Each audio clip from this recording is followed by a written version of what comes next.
লেখিকা প্রতীতি চৌধুরীর লাভ, jealousy and বাজিমাত। শোন, আমিও না পিউলি মণ্ডল, পঙ্কজ মণ্ডলের নাতনি। হারতে আমি শিখিনি, বুঝেছিস? মানে, তোর এই হার জিতের চক্করে যদি অম্লানদা অন্য কারোর সাথে এনগেজ হয়ে যায়। রিনি তার গালে থাপড়টা পড়েই যাচ্ছিল। কোনো রকমে পিউলি নিজেকে সামলে বলল, তুই বেস্ট ফ্রেন্ড বলে মাফ করে দিলাম, যা। অম্লান শুধু আমার, বুকিং হয়ে গেছে। রিনিতা খুব জোর বেঁচে গেছে এরকমভাবে হা করে তাকিয়ে রইল পিউলির দিকে। পিউলি মেয়েটা বরাবরই ডাকাবুকো স্বভাবের। কলেজে এসে দিন কয়েক পেরোবার আগেই সিনিয়ররাও চিনে গেছিল ওকে। আড়ালে বলতে শুরু করেছিল, জিওগ্রাফি ডিপার্টমেন্টে একটা বিছুটি ভর্তি হয়েছে। কোমর বেঁধে তর্ক লাগা পিউলিও যে কোনো ছেলের প্রেমে পড়তে পারে এ ধারণা তখন অবধি রিনিতারও ছিল না। ফ্রেশার্স ওয়েলকামের সময়ই অম্লানকে প্রথম দেখেছিল পিউলি। ওর অন্য সব বন্ধুরা ভয় পেয়েই পিউলির জন্য তৈরি করা প্রশ্নটা ধরিয়ে দিয়েছিল অম্লানকে। অম্লান ছেলেটা ছোটর থেকে ভীষণ শান্ত আর লাজুক স্বভাবের। পড়াশোনার বাইরে কলেজের অন্য কোনো খবর ওর কাছে থাকতো না। পিউলির মতো রাম বিছুটি মেয়ের খবরও তাই ওর কানে এসে পৌঁছায়নি। অম্লান ওর বন্ধুদের দেওয়া প্রশ্নের লিস্ট থেকে পিউলির জন্য রাখা প্রশ্নটা গলা ঝেড়ে করেছিল। তোর নামের মানে তো ফুল, তা তোর কোন ফুল ভালো লাগে? পিউলি কি যেন একটু ভেবে বলেছিল, জুঁই ফুল। অম্লানের পাশের বন্ধুগুলো মুখ টিপে হাসলেও অম্লান পিউলির দিকে হা করে তাকিয়ে রয়ে গেছিল।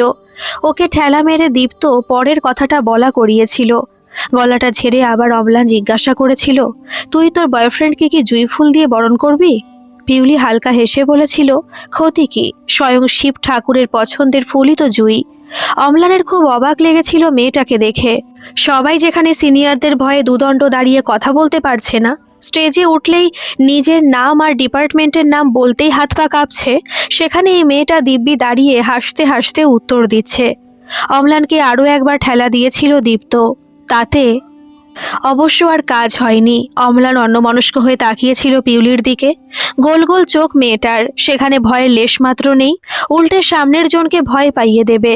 বাধ্য হয়ে দীপ্তই পরের প্রশ্নে গেছিল, তা দেবী, তোমার শিব ঠাকুরকে একটু তার পছন্দের ফুল দিয়ে প্রেম নিবেদন করেই দেখাও। রিনি তার তো ভয়ে বুক কাঁপছিল। ওরা যদিও নিজের নিজের প্রশ্নের উত্তর দিয়ে অডিটোরিয়ামের একেবারে পিছনের সারিতে বসেছিল, কিন্তু সামনের সারিতে অত সিনিয়র দাদা দিদি, পিউলি সবার মাঝে একা। পিউলি অবশ্য একটুও না ঘাবড়ে সোজা উত্তর দিয়েছিল, সে ইচ্ছে তো ছিল দীপ্তদা, কিন্তু তুমি মনে হয় জানো না, দেবাদিদেব তার ভূত প্রেত অনুচরদের পাশে নিয়ে তার দেবীর নিকট ফুল গ্রহণ করতে রাজি হবেন না। বিষয়টা ব্যক্তিগত কিনা, উনি মনে হয় একান্তেই সেটা চাইবেন। কথাটা কানে গেছিল অম্লানের। বুঝতে পেরেছিল মেয়েটা কি সাংঘাতিক। সবার সামনে লজ্জায় তো ওর ফর্সা কানের লতিকা অবধি লাল হয়ে গেছিল। সিনিয়ররা পিউলিকে বেকায়দায় ফেলবে বলে ঠিক করেছিল, তার জায়গায় ও অম্লানকে মহাদেব বানিয়ে তার পাশের বন্ধু বান্ধবদের ভূত প্রেত অনুচর বলে দিল। দীপ্ত আর তর্কে যায়নি, তালি দিয়ে বলেছিল, বেশ বেশ, নেক্সট কে আছে? তারপর থেকে প্রতিদিনই একটা লুকোচুরির খেলা চলতো অম্লান আর পিউলির মধ্যে। অম্লান ওদের ক্লাসের পাশ দিয়ে পেরিয়ে যাওয়ার সময় চুপিসারে দেখার চেষ্টা করত পিউলিকে। একদিন দেখেছিল পিউলি ওদেরই ক্লাসের একটা ছেলের জামার কলার ধরে বড় বড় চোখে ধমক দিচ্ছে, এই কে তোকে এসব শিখিয়েছে? তোর তো একটা ভাই আছে, ভাইয়ের সাথে রাত্রে তো এক বিছানায় ঘুমোস। তোর ভাই আর তোকে যদি হোমো বলি কেমন লাগবে? পিউলির চোখের দিকে তাকিয়ে ভয়ে ভয়ে ঢোক গিলেছিল অম্লান। পিউলি ছেলেটার কলারটা ছেড়ে দিয়ে বলেছিল, শোন সুমন, মনটা শুই রাখিস, কু করলে কিন্তু বিপদ তোরই বাড়বে। তারপরে ক্লাসের সৌরভী, বকুল ওদের সবার দিকে তাকিয়ে এক প্রকার হুমকি দিয়েই বলেছিল, রিনিতার আর আমার কিসের সম্পর্ক সেটা আমাদেরই বুঝতে দে। ফের যদি কেউ ডিস্টার্ব করেছিস ওকে, তো ঘুষি মেরে নাক ফাটিয়ে দেব। নিজের নাকে হাত বুলিয়ে পিউলির মুঠো হাতটা দুবার ভীতু চোখে দেখে ফার্স্ট ইয়ারের জানালা থেকে সরে গেছিল অম্লান। আরেকদিন জানালা দিয়ে পিউলিকেই দেখেছিল কত শান্তভাবে ক্লাসে বসে ম্যামের পড়া শুনছে। চোখাচোখি হলেই অবশ্য সেদিনের সেই শিব ঠাকুর আর জুঁই ফুলের গল্পটা মনে করে অম্লানের হাসি পেয়ে যেত, মুখ ঘুরিয়ে পালাতো। এমনি করে একদিন অম্লান এসে উকি মারছে পিউলিদের ক্লাসে, আর দরজাতে একদম সামনাসামনি ধাক্কা প্রায় ওর সাথে। কোনো রকমে নিজেকে আর নিজের চশমাটা সামলে যখন অম্লান সরে পড়তে চাইছে, তখনই পিছন থেকে ডাকটা এসেছিল, এই যে বাবা সারেশ্বর, তুমি কি এ পথে ভুল করে এসেছিলে? অম্লান যতই হোক 2 বছরের সিনিয়র, কলেজেও খুব সুনাম, গায়ে লেগেছিল ডাকটা। গম্ভীর স্বরে ঘুরে বলেছিল, আমি অম্লান, 3rd ইয়ার। পিউলি হেসে বলেছিল, সে তো জানি, দল ছাড়া বাছুরের মতো তুমি ওই দুষ্টু দাদাগুলোর কাছে থাকো, তবে তোমাকে ওদের সাথে একদম মানায় না। অম্লান বুঝতে পারছিল মেয়েটার সাথে বেশি কথা বললেই সামনে সমূহ বিপদ, মান ইজ্জত এই কলেজের করিডোরেই ধুলোতে মিশে যাবে।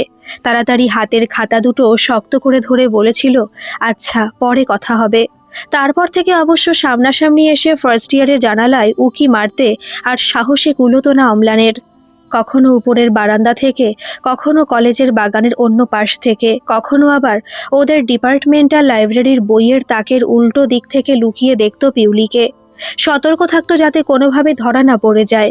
এত বড় একটা কলেজে ভালো ছেলে তকমাটা সকলের কাছ থেকে পেতে 2 বছর ধরে তো কম পরিশ্রম করতে হয়নি অম্লানকে। তবুও শেষ রক্ষা হয়নি। পিউলিকে একদিন রিনিতাই আবার দেখিয়ে বলেছিল, দেখেছিস সেই দাদাটা, ওই যে আমাদের ডিপার্টমেন্টের টপার, ওনা তোকে সত্যি ফলো করে। আমি তো সে ফ্রেশার্সের দিন থেকে ওয়াচ করছি।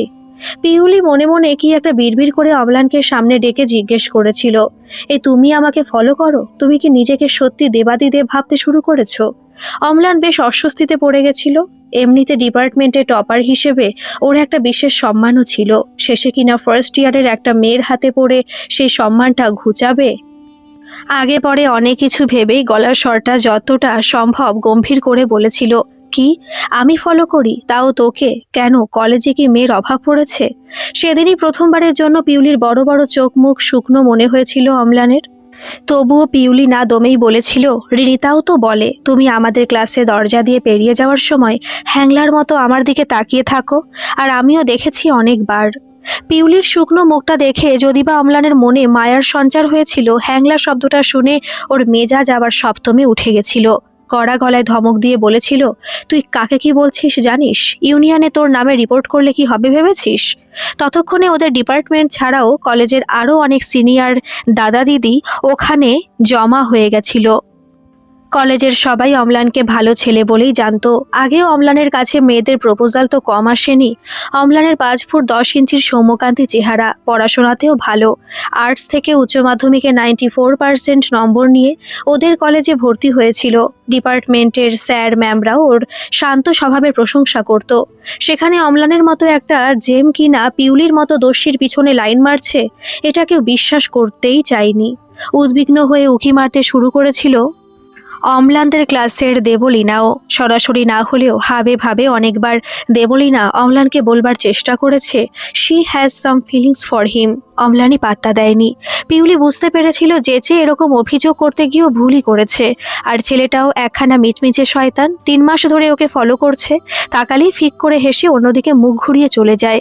এদিকে যেই না সরাসরি জিজ্ঞাসা করছে অমনি ভুল বদল। ওদের চারপাশের উৎসাহী মুখগুলো লক্ষ্য করে পিউলি বলেছিল, ঠিক আছে আমারই ভুল, তাহলে তোমরা এসো। ততক্ষণে অবশ্য দীপ্ত বিনয়রাও এসে গেছিল। অম্লানের কাঁধের উপরে হাত রেখে বলতে শুরু করেছিল, কি হয়েছে ভাই, কি বলছে রে মেয়েটা? অম্লান বেশ বুঝতে পারছিল পরিস্থিতি ওদের হাতে নাগালের বাইরে চলে যাচ্ছে, তাই কোনোভাবে ওখান থেকে সরে পড়তে চেয়ে বলেছিল, কিছু না, চল এখান থেকে। কিন্তু সেদিন দীপ্ত দেবলীনারা শুনলে তো। এমনিতে পিউলির কাছে র্যাগিংয়ের সময়ও খুব একটা সুবিধা করতে পারেনি ওরা।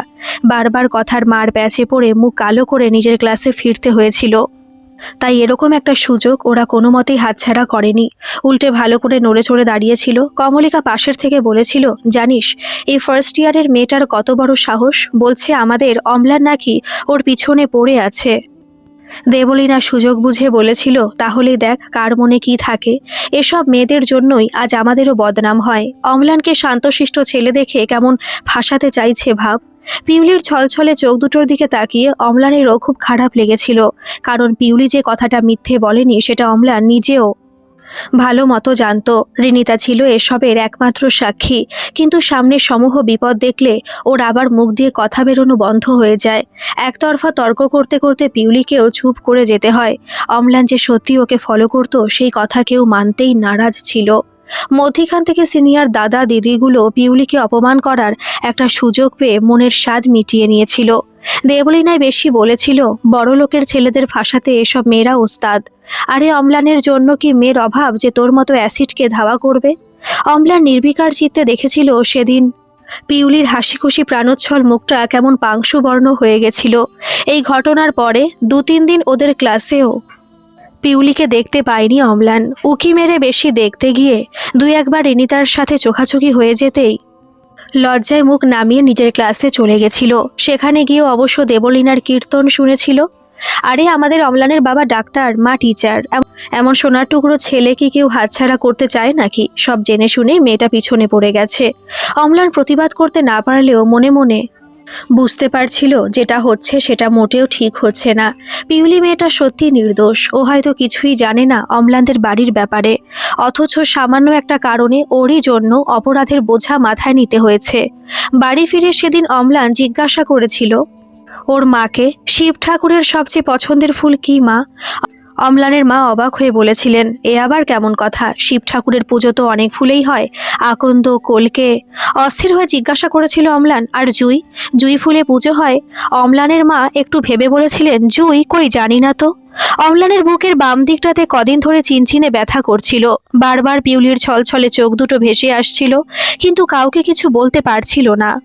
এত বড় কাণ্ডটা ঘটার পরে ও যদি কলেজের কাউকে বলতো পিউলির প্রতি ওর কোনো অনুভূতি আছে, তাহলে তো এবার সবাই ওকেই খ্যাপাতো।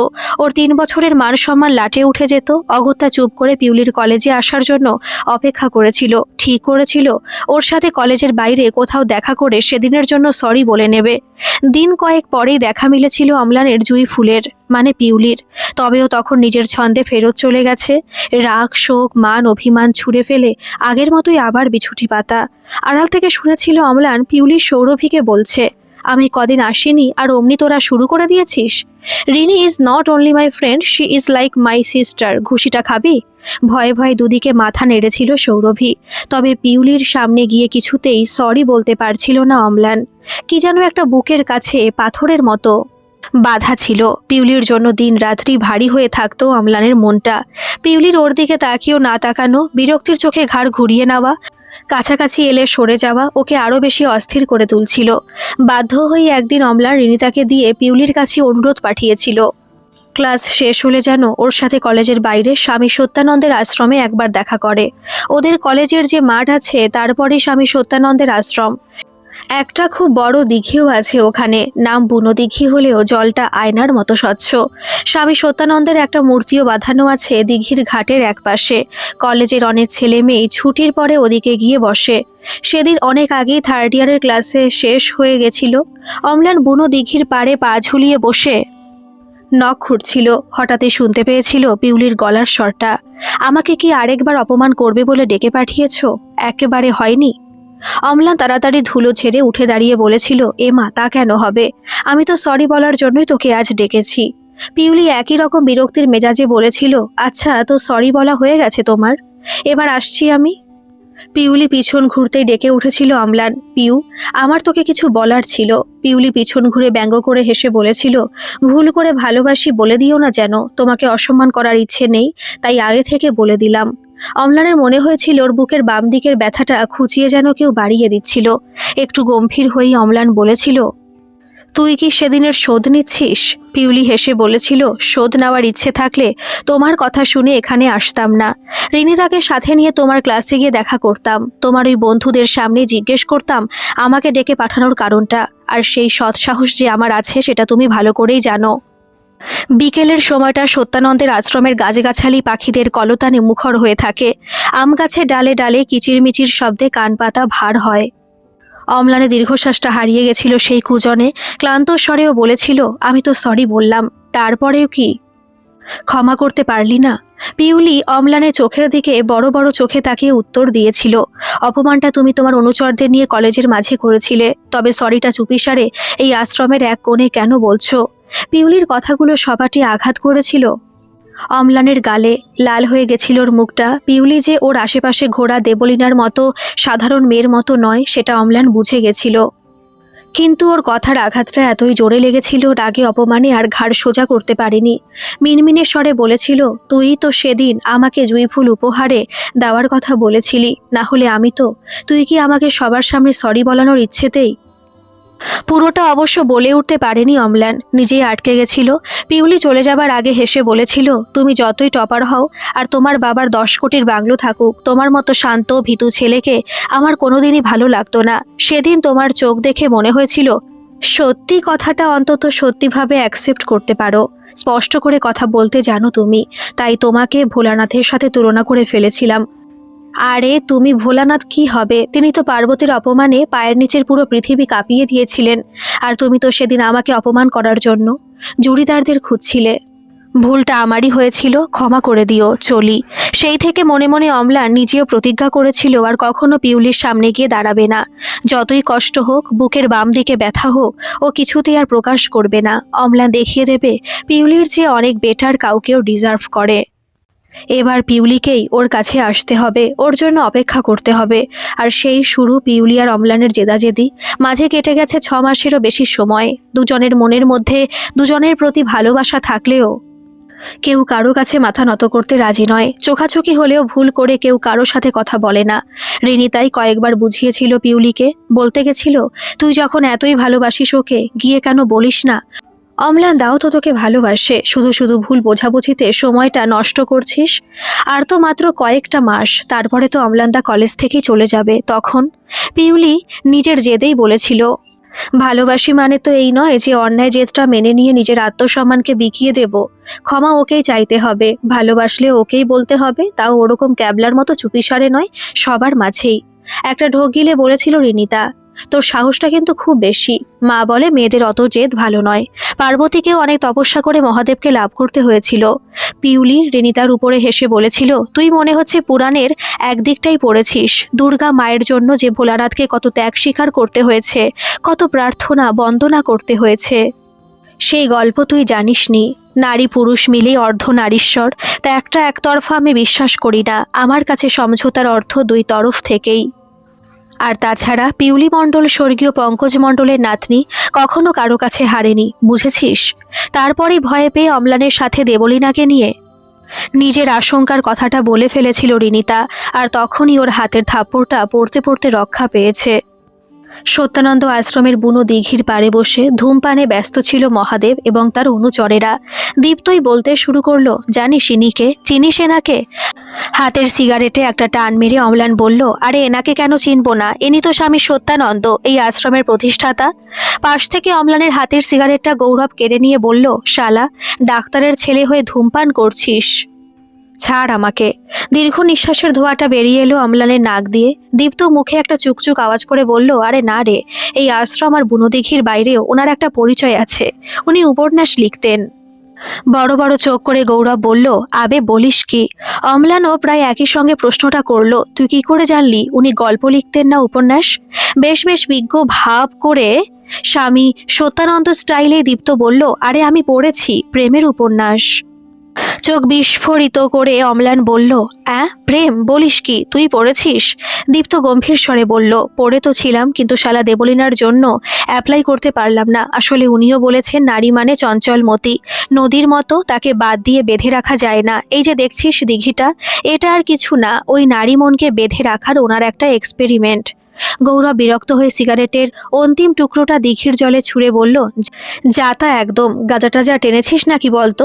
স্বামী সত্যানন্দ, নারী, নদী, দিঘি, এক্সপেরিমেন্ট, যা হোক বললেই হলো না? গৌরবকে ধমক দিয়ে থামিয়ে অম্লান বলল, তুই বলতো তারপরে উনি এক্সপেরিমেন্ট করে কি পেলেন? দীপ্ত আরও বেশি গম্ভীর হয়ে বললেন, পেলেন আর কি, উপলব্ধি করলেন, নারী জ্ঞান উপলব্ধি করলেন। এবার রেগে গিয়ে উঠে পড়ল গৌরব, দুটো গালি দিয়ে বলল, শালা বুনো দিঘি আর নারী জ্ঞান, ঢপের তুমি জায়গা পাও না? গৌরবকে পাত্তা না দিয়ে দীপ্ত বলল, হ্যাঁ তো যেটা বলছিলাম অম্লান, বুঝলি তো, এসব উনি ওনার প্রেমের উপন্যাসে নথিবদ্ধ করে গেছেন, মানে ওনার জীবন দর্শন, নারী জ্ঞান। অম্লান অস্থির হয়ে বলল, হ্যাঁ সে তো ঠিক আছে, কিন্তু ফান্ডাটা কি, মানে ওই নারী মন জানার উপায়টা কি? দীপ্ত একটা ফিচেল হাসি দিয়ে বলল, তাহলে আমাদের মহাদেবেরও মনে রং ধরেছে মনে হচ্ছে, তো উমাটি কি সেই জুঁই ফুল? অম্লান দীপ্ত রসিকতাতে পাত্তা না দিয়ে বলল, ওসব ছাড়, ওনার উপলব্ধিটা তো বল। দীপ্ত গলাটা ঝেড়ে নিয়ে বলল, বেশি কিছু না, স্বামী সত্যানন্দের মতে নারীর গতি দুর্বার, তাকে রুখবার উপায় নেই, তবে বুঝবার আছে। উনি বলেছেন, প্রেমের ক্ষেত্রে অধিকার আরোপটা নারীদের প্রধান বৈশিষ্ট্য, সেখান থেকে উঠে আসে হিংসে, মানে ওই জেলাসি। তাই যদি কোনো মেয়ে ভালোবাসা স্বীকার না করে, তাহলে তারই বেস্ট ফ্রেন্ডের সাথে প্রেম করো, ব্যাস, তাহলেই বাজিমাত। মানে নিজের ভালোবাসার মানুষটিকে অন্য মেয়ের সাথে ঘনিষ্ঠ দেখলেই নারী মন কুপোকাত। কথাটা বেশ মনে ধরল অম্লানের। টলমল পায়ে সত্যানন্দ আশ্রম থেকে মেসে ফিরতে ফিরতে ভাবল, কিন্তু গিনিপিগটা হবে কে? জুঁইফুলের বেস্ট ফ্রেন্ড তো রিনিতা, মেয়েটা যেমন সাদামাটা তেমনই ভীতু, ও কোনোভাবেই অম্লানের সাথে প্রেম করতে যাবে না। তাছাড়া ওরকম নেহাতি একটা শান্ত মেয়ের সাথে প্রেমের অভিনয় করাও তো ঘোর অন্যায় হবে। সিদ্ধান্তটা খুব জলদি নিল Amlan. Debolina is the perfect girl. এমনিতেই ও অম্লানের গায়ে এসে পড়তে চায়, আর তার আগেও ওর যা প্রেমের লিস্ট, ও হয়তো নিজেও সবকটা প্রেমিকের নাম মনে করে বলতে পারবে না। বেচারা দীপ্ত স্বামী সত্যানন্দের উপলব্ধি দিয়েও দেবলীনার মতো নারীর মন বিশ্লেষণ করতে অক্ষম রয়ে গেল। দীপ্তর জন্য এক বুক করুণা ছাড়া আর কিছু হলো না অম্লানের। শীতের মরশুম শেষ হবার আগে ওদের ডিপার্টমেন্ট থেকে পিকনিকের আয়োজন করলো সিনিয়ররা। স্বামী সত্যানন্দ আশ্রমের সামনে যে দিঘি আছে, ওর পিছনের শাল জঙ্গলে। কলেজ থেকে একটু দূর হলেও জায়গাটা বেশ ভালো, একদিকে নিরিবিলি, অন্যদিকে সোনাঝুরি, শাল, মহুয়ার বন। তারপরে দিঘির জলে স্নান করার আলাদা একটা আকর্ষণ আছে। অম্লানদের এমনিতেও আর মাত্র একটা সেমিস্টার, তারপরে পাকাপোক্তভাবে কলেজ থেকে বিদায় নেওয়ার পালা। পিউলির চোখে ভালোবাসার সামান্য ছিটেফোঁটা দেখার জন্য অম্লান এই কিছুদিনে অনেক রকম ট্রাই করেছে, কিন্তু কোনোভাবেই সফল হয়নি। দেবলীনার কাঁধে হাত দিয়ে ঘোরা, দেবলীনার লেডিস সাইকেলটা নিয়ে কলেজ ক্যাম্পাসে চক্কর কাটা, কলেজ ছুটির পরে পিউলিকে দেখিয়ে আইসক্রিম ক্যাফের সামনে দেবলীনার সাথে বসে থাকা, লাভ কিছুই হয়নি। পিউলি যেন একই রকম অবিচল। আজ অম্লান মনে মনে শপথ নিয়েই এসেছে, একটা কিছু বলাবে পিউলিকে। এভাবে ওর মনের সাথে দিনের পর দিন খেলতে পারে না মেয়েটা। একটা ছোট্ট অন্যায় হয়তো সেদিন করে ফেলেছিল অম্লান। দীপ্ত, বিনয়, দেবলীনাদের চুপ করানো উচিত ছিল ওর, কিন্তু হঠাৎ করে কাণ্ডটা ঘটে যাওয়াতে ও নিজেও তো হকচকিয়ে গেছিল। এতদিন ধরেও চেষ্টা করছে পিউলির মনের খোঁজ নেওয়ার। ভালোবাসলে নাকি ভালোবাসার মানুষের প্রতি অধিকার বোধ কাজ করে, অন্য কারো সাথে দেখলে হিংসে হয়, কিন্তু সেসবের কিছুই তো দেখতে পায়নি পিউলির মধ্যে। স্বামী সত্যানন্দের উপলব্ধি কি তবে মিথ্যে ছিল, নাকি পিউলির মনে ওর জন্য কোনো অনুভূতিই নেই? হতে পারে সেদিন আশ্রমের আমবাগানে বলা কথাগুলো পিউলির অভিমান নয়, সত্যি ছিল। বুকের বাম দিকে ডান হাতটা রেখে হৃদযন্ত্রের অস্থির স্পন্দনটাকে শান্ত করতে আমির খানের মতোই অম্লান বলল, all is well, all is well, she of course love me. পিউলিদের ফ্রেশার্সের দিনে যে ব্রাইট ইয়েলো গোল গলা গেঞ্জিটা পরেছিল, ওটার উপরেই নেভি ব্লু কোটটা চাপিয়ে নিল। ডিওটা স্প্রে করে নিজের মুখটা আরও একবার আয়নায় দেখে অম্লান নিজে নিজে বলল, তোকে পারতেই হবে। শান্ত ভীতু ইমেজটা ছেড়ে আজ তোকে দেবাদিদেবের আগের স্টেপ কৃষ্ণ হতে হবে। রাসলীলা রচাতে হবে, যাতে পিউর আগে অস্থির হয়ে স্বীকার করে, আর তার যদি না করে তো দরকার হলে কৃষ্ণ থেকে মহাদেবে পরিবর্তিত হয়ে ও কাঁধে করে উঠিয়ে নিয়ে আসবে পার্বতীকে। পরিকল্পনা মতো শুরুটা ভালোই করেছিল অম্লান। দেবলীনার সাথে অহেতুক খুনসুটি, সকালের সিঙাড়া হাতে করে খাইয়ে দেওয়া, সবার থেকে অল্প দূরে গাছের তলায় বসে গল্প করা। কিন্তু যখনই অম্লান তাকিয়ে দেখল পিউলির এসবে কোনো আগ্রহই নেই, তখনই বারবার মনটা ভেঙে যাচ্ছিল। পিউলি নিজের ফোন নিয়ে আপন মনে নাম না জানা পাখিদের সব ছবি তুলছিল। মাঝে মাঝে রিনিতার কাঁধে ফোন রেখে সেলফি তুলছিল। কখনো দিঘির উপরে ওরা মাছরাঙা, কখনো পল্লীগ্রামের কোনো বধূর হাঁস তাড়িয়ে আনা, এসব কিছুই ওর চোখের নিশানায়। অম্লান যেন সেখানে খুব বেশি ম্লান, চোখ পড়লেও তেমন একদমই পাত্তা দেয়নি পিউলি। অম্লানের বুকের ভিতরের ব্যথাটা আবার বাড়ছিল, নিজেকে বারবার সান্ত্বনা দিচ্ছিল এবার স্বামী সত্যানন্দের ফর্মুলা কাজ করবে। অম্লানকে অন্যমনস্ক হতে দেখে বরং দেবলীনাই মাঝে মাঝে জিজ্ঞাসা করেছিল, কি দেখছিস ওইদিকে? আরে কি ভাবছিস বলবি তো? অম্লান বেশ বুঝতে পারছে দেবলীনার সাথে ওর এই মিথ্যে সম্পর্কটা নিয়ে কলেজের অন্যরা যতটা ইন্টারেস্টেড পিউলি ততটাও নয়। এমনকি দীপ্ত সব জানা সত্ত্বেও যে জেলাসি অনুভব করছে দেবলীনাকে নিয়ে, সেটাও অম্লান অনুভব করেছে। তবে কি ফর্মুলাটা নারী মনের নয়, নরমনের? নানান ভাবনা শুধু অম্লানের মাথাতে জটিলতারই সৃষ্টি করেছে। রান্নার ফাঁকে দীপ্ত একবার ঠেলা দিয়ে গেল অম্লানকে। এখানে কি বসে থাকবি নাকি? রান্নাটা দেখবি চল, সারাক্ষণ দুজনে পারা যায় না আর। দীপ্ত একটা ক্লান্ত দীর্ঘশ্বাস ফেলে দেবলীনাকে ছেড়ে উঠে গেল। যাবার আগে চোখ বুলিয়ে নিল দূরে রিনিতার সাথে ফোন নিয়ে এক ঝাঁক হাঁসের পিছনে ছোটা পিউলিকে। জুঁই ফুলের মালা যে আর ওর ভাগ্যে জুটছে না, সেটা হয়তো স্বামী সত্যানন্দ বেঁচে থাকলেও বলে দিতেন। খাওয়া দাওয়ার পরেই শুরু হলো ওদের নিজেদের গান, নাচ, অভিনয়ের আসর। সিনিয়র জুনিয়র সবাই একসাথে বসেছিল। সত্যি ওদের দেখে মনে হচ্ছিল আজ মিলন উৎসব। কারো প্রতি কারো রাগ বিদ্বেষ নেই। কলেজের প্রথম দিনগুলোর মতো সিনিয়রদের র্যাগিং নেই। সবাই মিলে মিশে বন্ধু হয়ে গেছে। এই কারণেই ওদের ডিপার্টমেন্ট থেকে সিনিয়ররা প্রতিবারই একটা করে পিকনিকের আয়োজন করে, যাতে চলে যাওয়ার আগে রাগ অভিমান ভুলে মিষ্টি কিছু স্মৃতি নিয়ে আগামী জীবনে পা রাখতে পারে। দেবলীনার পাশে বসলেও অনেকক্ষণ ধরে পিউলির তাকিয়েছিল অম্লান। রিনি তার স্বচরিত কবিতা পাঠের পরেই সবাই ধরল পিউলিকে। দীপ্ত বলল, তুইও কিছু শোনা, কবিতা না হলে দস্যিপনা। কেউ দেবে না আজ মানা। সবাই হো হো করে হেসে উঠল। পিউলি উঠে দাঁড়িয়ে বলল, ওকে, তাহলে নাচ গান কবিতা নয়, আমি বরং তোমাদের সবাইকে একটা সারপ্রাইজই দিই। চমকে গেলে চলবে, কিন্তু মারধর করো না যেন। আরেকবার সবাই হাসতে হাসতে বলল, চল সারপ্রাইজটা কি সেটাই শুনি। আর তোকে মারা তো দূর, কিছু বলার মতো মাথা কার ঘাড়ে কটা আছে?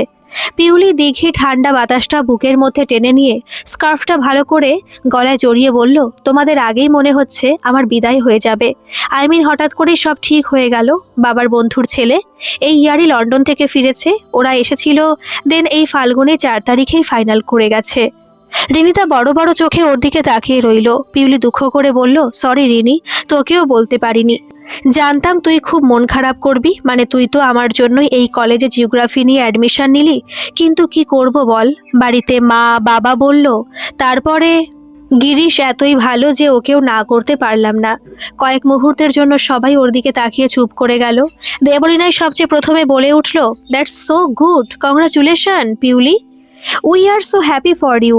কমলিকা অবশ্য একটু ইতস্তত করে বলল, তা বলে এত তাড়াতাড়ি? মানে ইউ আর জাস্ট 19, তোর স্টাডি ক্যারিয়ার। পিউলি মিষ্টি করে হেসে বলল, না না, পড়াশোনার তেমন ক্ষতি হবে না, এই ইয়ারটা হয়তো ল্যাপস হবে। গিরিশ বলেছে কলকাতায় আমার অ্যাডমিশন করিয়ে দেবে, দেন ওখানেই সেটেল। রিনির এতক্ষণে মুখ খুলল বলে ভুল হবে, চোখ মুখ নাক সব একসাথেই খুলে গেল। কাঁদতে কাঁদতে উঠে দাঁড়িয়ে বলল, তুই আমার সাথে এমন করতে পারলি পিউ? আমি আর সবাই এক হয়ে গেলাম তোর কাছে। সারাদিন তোর সাথে কলেজে, টিউশনে, ক্যান্টিনে সব জায়গাতে থাকি, এমনকি ফোনে এত বকবক করিস, তবু এতদিন বলিসনি। আর চোখে একবার পিউলি তাকিয়ে দেখলো অম্লানকে। শুষ্ক মুখে হা করে তাকিয়ে সব শুনছে। এই মুহূর্তে কোনো ইন্দ্রিয় যে ওর কাজ করছে না, সেটা এক পলক দেখে বুঝতে পারলো পিউলি। রিনিতা চোখের জলটা মুছিয়ে দিয়ে পিউলি বলল, ইস, এরকম বাচ্চা মেয়ের মতো কেউ কাঁদে? আরে আজকেই আমার বিদায় হয়ে যাচ্ছে নাকি? ফাল্গুন মাস দেরি আছে। তার আগে শপিং, বিয়ের কার্ড, মেনু সব তোকেই তো ঠিক করতে হবে। রিনিতার অবস্থা দেখে ওদের ফার্স্ট ইয়ারের সৌরভী, কুহেলি, বকুল আরও অনেকে মুখ টেপাটেপি করে হাসছিল। রিনিতা আর পিউলির বন্ধুত্ব নিয়ে আগেও তো ওরা কম মস্করা করেনি। বলতো পিউলিটা দেখবি বিয়ে টিয়ে করবে না, রিনির সাথে সেটেলমেন্ট করে নেবে। রিনিতা ওদের ক্লাসের সবার হাসি মুখগুলোর দিকে একবার করুণ চোখে তাকিয়ে নিয়ে বলল, তোর কাছে আমাদের বন্ধুত্বের এই দাম ছিল পিউ? সম্পর্কগুলো সব এতই ঠুনকো বল? বিয়ে ঠিক হয়ে যেতেই আমাদের বন্ধুত্ব কম দামি হয়ে গেল। অনেকক্ষণ ধরে সব সহ্য করছিল অম্লান। এতদিন ধরে যে ও দেবলীনার মতো অসহ্য একটা মেয়ের সাথে মিথ্যে নাটক করে গেছে, সেটা তো শুধু পিউলিকে পাওয়ার জন্যই। নিজের প্রতি ধিক্কার লাগছিল অম্লানের। হিসেবটা মেলাবার চেষ্টা করছিল অম্লান। এজন্যই কয়েক মাস ধরে পিউলি ওর দিকে তাকিয়েও মুখ ঘুরিয়ে নিচ্ছিল। এজন্যই সেদিন সত্যানন্দ আশ্রমের আমবাগানে ওর ভালোবাসাকে বাজেভাবে প্রত্যাখ্যান করেছিল। উল্টে অম্লানের উপরে দোষ চাপিয়ে শিব পুরাণ শুনিয়ে নিজেকে ন্যায়ের পূজারী স্থাপন করেছিল। দীপ্ত শিউলিকে অভিনন্দন জানিয়ে বলল, সত্যি সারপ্রাইজ, মানে আমরা তো ভাবতেই পারিনি। Anyway congrats. আমরা সিনিয়র বলে ইনভিটেশন যেন মিস না হয়, কি অম্লান, তাই তো? পিউলি হেসে বলল, নিশ্চয়ই দীপ্তদা। তোমরা বিয়েতে না এলে তো বিয়েই হবে না। গৌরবদা, অম্লানদা সবাইকে আসতে হবে কিন্তু। অমলা নিরুত্তর দাঁড়িয়ে আগে ফুঁসছিল। পিউলির কাছে ও কবে থেকে দাদা হয়ে গেল? মেয়েটার কাছে কি সত্যি সম্পর্কের নামগুলো এতই ঠুনকো? রিনিতা ওর লাল নাকটা আরেকবার রুমালে মুছে বলল, আজ থেকে আর আমাকে বন্ধু বলিস না। বন্ধুত্বের মর্যাদা রাখতে জানিস না তুই। অম্লানও এবার সহ্য করতে না পেরে চেঁচিয়ে উঠল, আরে ও বন্ধু কেন? প্রেম ভালোবাসা কোনো সম্পর্কেরই মর্যাদা দিতে জানে না। কেন ফালতু ওর সাথে কথা বলে সময় নষ্ট করছিস? আমরা বোকা বলে ওর মতো মেয়ের জন্য ভেবে মরি। রিনিতার চোখের জলের ফোঁটাগুলো স্থির হয়ে গেল। অম্লানদা এসব কি কথা বলছে? ওর মাথায় সব তালগোল পাকিয়ে গেল। শুধু মুখ দিয়ে ছোট্ট একটা আওয়াজ বেরিয়ে এলো, হ্যাঁ। ততক্ষণে দিঘির পশ্চিম আকাশে সূর্য ডুবতে শুরু করেছে। পূবের আকাশটা ঘন কুয়াশায় ভরে গেছে। শীতের শান্ত হাওয়া গায়ে লাগছে। সবাই একেবারে চুপচাপ হয়ে গেল। দেবলীনা অম্লানের হাতটা ধরে টেনে বলল, এসব আবার কি বলছিস তুই? তোর মাথা ঠিক আছে তো? অম্লান রেগে দেবলীনার হাতটা ছাড়িয়ে দিয়ে বলল, ছাড় তো, অনেকদিন ধরে তোদের ন্যাকাপনা সহ্য করেছি। আহা, উনি আবার কংগ্রাচুলেট করছেন ম্যাডামকে। অবশ্য করারই কথা। বেটার পেলেই যে ছেড়ে পালানো তোদের নারী জাতের স্বভাব। দীপ্ত একবার অম্লানকে টেনে সরিয়ে কিছু বলার চেষ্টা করলো। অম্লান দীপ্তর কথাও আর শুনল না। এক নাগাড়ে বলতে লাগলো, এই যে পিউলি ম্যাম, আমাকে তো ন্যায় অন্যায়ের অনেক জ্ঞান পড়িয়েছিলেন সেদিন দিঘির ওপাশের আমবাগানে। আজ দিঘির এপাশে এসে কি হলো? প্রেম উবে গেল? যেই বাবার বন্ধুর সুপুত্র গিরিশকে পেয়ে গেছে অমনি ওসব মাথা থেকে উড়ে গেছে। আরে দীপ্ত, এরা শুধু লাভ ক্ষতির হিসেব জানে, ভালোবাসতে জানে না। কমলিকা, দেবলীনা, গৌরব সব হাব করে ভাবছে অম্লান আর পিউলির মধ্যে আবার কি ছিল। তবে কি সেই কলেজ ক্যাম্পাসের কেসটা আরও এগিয়েছিল? আমবাগানে ওরা দুজনে আসতো? সবার মনেই অনেক প্রশ্ন, উত্তর কারো কাছে নেই। পিউলি আবারও দৃঢ় স্বরে বলল, তুমি ভুল করছো। নারী জাতির সম্পর্কে তোমার ধারণাই নেই। লাভ ক্ষতির অঙ্কেই যদি মেয়েরা তাদের ভালোবাসার পরিমাপ করত, তাহলে বিয়ের জন্য শিবরাত্রির ব্রত করতো না। কি আছে শিবের? ধন ঐশ্বর্য কিছুই তো নেই। পার্বতী তো রাজার মেয়ে ছিল, তবে কেন নিঃস্ব ভোলানাথকেই সে সর্বশ্রেষ্ঠ বিবেচনা করেছিল? কেন তার গলাতেই মালা দিয়েছিল? কেন তাকে স্বামী বলে গ্রহণ করেছিল? অম্লান দাঁতে দাঁত চেপে বলল, দেখেছিস, এই জন্য, এই তর্কের জন্যই আমি ওকে দেবলীনার মতো 10 জনের চেয়ে আলাদা ভেবেছিলাম। প্রতি মুহূর্ত নিজেকে দোষারোপ করতাম যে কেন সেদিন সবার সামনে ওকে অপমানিত হতে দিলাম। কেন সেদিন বললাম না আমারও ওকে ভালো লাগতো, প্রথম দিন থেকেই লাগতো। তাই ওকে দেখার জন্য ওদের ক্লাসে রোজ ছুটে যেতাম। আজ মনে হচ্ছে ভালোই করেছিলাম ওকে সেদিন অপমানিত হতে দিয়ে। এটাই ও ডিজার্ভ করে। রিনিতা ওর চোখ দুটো মুছে বলল, এবার তোর হয়েছে পিউ, চোখ দুটো ধুয়ে আসি আমি। রুমালের গ্লিসারিনে পুরো চোখ জ্বলছে আমার। অম্লান ক্যাবলার মতো দাঁড়িয়ে রইল রিনিতার দিকে তাকিয়ে। ওর কপালে দেবাদিদেব মহাদেবের মতোই 4টে ভাঁজ পড়ে গেছে। দীপ্ত সাথে সাথে জলের বোতলটা রিনিতার হাতে দিয়ে বলল, সন্ধে হয়ে গেছে, আর দিঘিতে যেতে হবে না, ধুয়ে নে। রিনিতা ওর চোখে জলের ঝাপটা মেরে পিউলিকে বলল, স্বীকার তো করেছে অম্লানদা, এবার অন্তত ওকে ক্ষমা করে দে। অম্লান দীপ্ত আর পিউলির দিকে একবার করে তাকিয়ে বলল, মানে? দীপ্ত হাসতে হাসতে বলল, মানে আর কি, অভিনয় করলে কি আর অভিনেতা হওয়া যায়? তার জন্য জাত শিল্পী হতে হয়, বুঝেছিস? অভিনেতা পঙ্কজ মণ্ডলের নাম শুনেছিস? পিউলি ওর নাতনি। রিনিতার চোখ থেকে ধীরে ধীরে লাল ভাবটা কাটতে শুরু হয়েছে। ও এবার শান্ত হয়ে বসে বলল, আমি তো আর অভিনেতার নাতনি নই। এটুকু পার্ট রিহার্সাল করতে করতে কদিন ধরে তো আমি হেসে কেঁদে অস্থির। তুমি বিশ্বাস করো, শেষে বন্ধুত্বের দোহাই দিয়ে আমাকে এই কাজ করিয়েছে পিউ। দেবলীনা ওর সামনে কি সব নাটক অভিনয়ের সাজানো গল্প হচ্ছে কিছু বুঝতে না পেরে রাগে আরো বেশি কাঁপছিল। গত কিছুদিন ধরে যে অম্লান ওর সাথে ঘনিষ্ঠতার নাটক করছিল সেটা স্পষ্ট করে দেওয়ার পরে ওদের ডিপার্টমেন্টের সবার সামনে আজ ওর ভালো মতো নাক কাটা গেছে। দীপ্ত অম্লানের পিঠ চাপড়ে বলল, আরে ফর্মুলা কি আমি শুধু তোকেই দিয়েছিলাম নাকি? সেদিন কলেজ ক্যাম্পাসের ওই ঘটনাটার পরে তোকে দেখে আমি বুঝেছিলাম সামথিং হ্যাপেন্স। বন্ধু হই রে, তুই না বললেও তোর চোখ দেখে বুঝে যাই।